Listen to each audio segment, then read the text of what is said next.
Bismillahirrahmanirrahim. Assalamualaikum warahmatullahi wabarakatuh. Santriwan, santriwati yang dirahmati oleh Allah Subhanahu wa taala.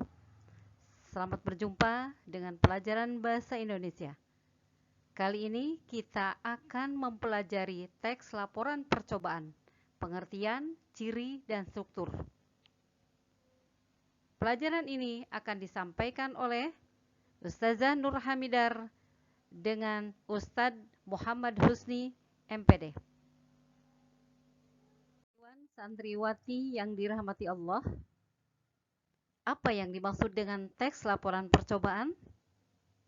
Pada hakikatnya, teks laporan percobaan merupakan sebuah teks yang dihasilkan berdasarkan penelitian.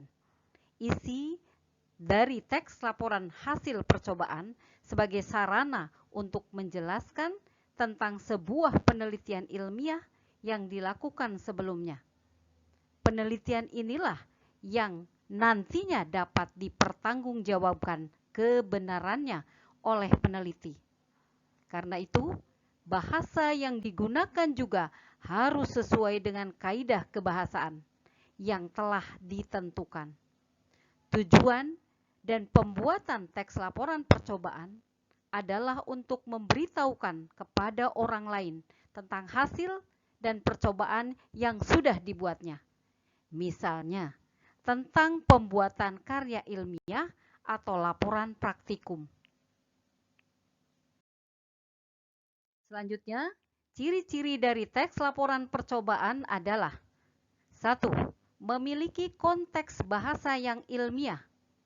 Yang kedua, berupa laporan hasil penelitian.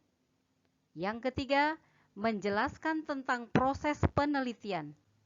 Yang keempat, teks laporan percobaan diawali dengan memaparkan tujuan. Yang kelima, terdapat bahan dan alat penelitian. Yang keenam, hasil penelitian dibuat sebuah kesimpulan.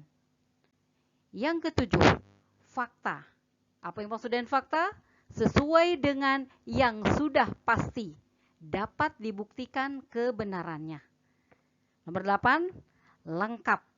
Laporan yang disampaikan tersusun dengan benar agar yang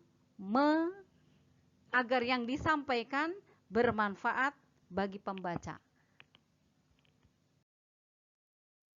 Selanjutnya, struktur bagian teks laporan percobaan. Yang pertama, judul. Merupakan bagian yang harus terpenting dalam sebuah percobaan. Judul dapat menunjukkan tentang objek penelitian dan dapat mewakili seluruh isi, serta dapat memperlihatkan fakta yang ingin diungkapkan dengan jelas. Yang kedua, pendahuluan. Secara umum, bagian pendahuluan menjelaskan tentang latar belakang mengenai rumusan masalah yang sebelumnya telah dirancang. Yang ketiga, tujuan. Pada bagian ini, berisikan tentang keinginan yang dicapai oleh peneliti. Selanjutnya, alat dan bahan. Merupakan sekumpulan tentang alat dan bahan yang perlu disediakan oleh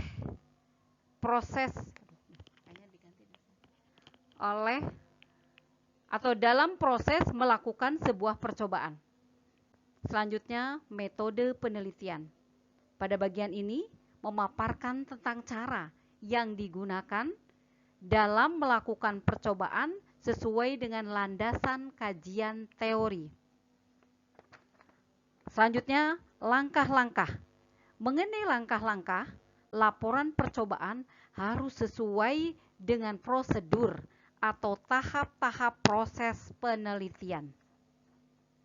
Selanjutnya, hasil. Bagian ini berisi tentang uraian mengenai hasil dari percobaan. Selanjutnya, terakhir, simpulan.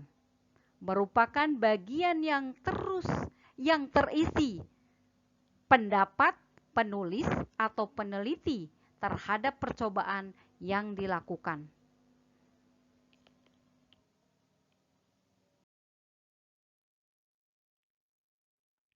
Sekian, terima kasih kepada santriwan santriwati yang telah menyimak teks laporan percobaan. Manajah, semangat belajar kakak.